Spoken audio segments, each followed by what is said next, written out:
Hey guys, just doing a quick unboxing of something that just came in the mail today and something I've wanted for a long time. As you can see, it's another G-Shock. Really gotten into these lately, and this is the model number GA2100 1A1CR. And let's see what it looks like. I have a feeling that if you clicked on this video, you already kind of know what this watch is all about, because this is one of the most hyped, I guess, G-Shocks that has been out for a while. I don't know a lot about G-Shock, I'll be honest. I just recently got started kind of looking into these. I was just looking for an everyday beater kind of watch, something inexpensive with a little bit of style. And G-Shocks are something that's very different from what I usually wear. Like right now, today, I've got the Tag Heuer Carrera Tourbillon on. But this watch is called the Casio AP almost, or is called the Casio AP, or Casio Audemars Piguet, because it very much resembles the shape of a royal oak, apparently. And so let's see, let me try to get it out of here. It's very difficult to do this one-handed. There it is, looks like it's coming now. And this, here's the watch. And it's an all black watch, which is really the one I wanted, just because it's so different than all the stuff I already have. And this is actually the one that right now is most of this version, most popular.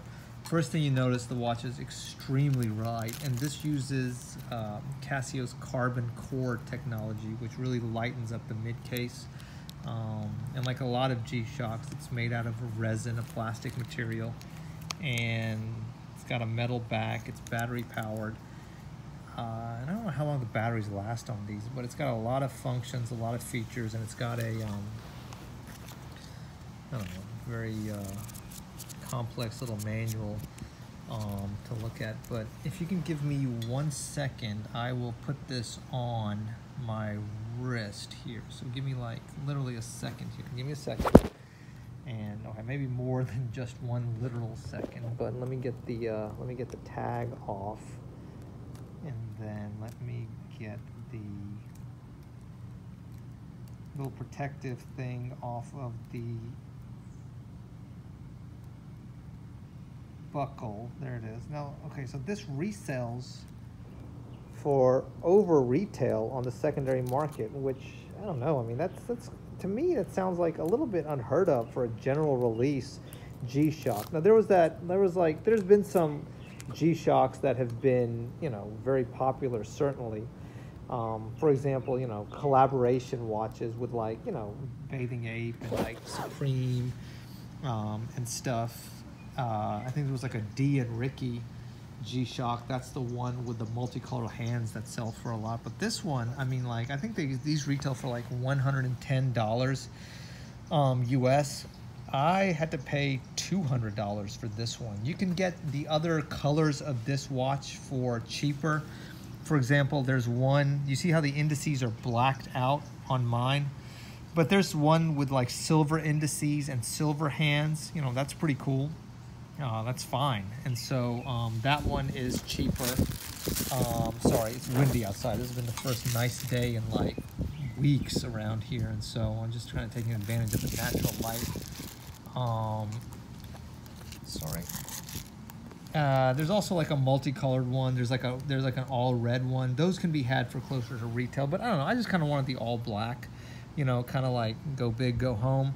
And I like it. I mean, it's going to go in the rotation. I love these watches, honestly. I really do. And G-Shocks are dangerous to collect, because you start getting into these and you think about your more expensive watches and you kind of think to yourself, oh, you know what? I could really just live with a variety of G-Shocks for the rest of my life and not spend so much money on watches. Now, listen, this is a great watch. This is a great watch. At the time of purchase several years ago, this was bought at $17,000. That's a lot of money, man. This was bought at $200, and if I buy it at retail, it's only $110. And so, you know, I'm not saying that a Swiss-made tourbillon gives up anything to a Casio G-Shock, but I don't know. I mean, I think both watches certainly have their place. Anyway, I hope you like this review. This is an awesome watch. I highly, highly recommend you guys pick this one up. It looks awesome on the wrist. It's small. You know, it's a reasonably sized G-Shock. A little bigger than my 5750 G-Shock, but not bad. You know, it's got a nice chunky vibe, looks legit, and I know I'll be wearing it a lot. Very light on the wrist, very comfortable, and really, really, really does give off that Royal Oak vibe. Anyway, I hope you enjoy these videos, and thank you very much.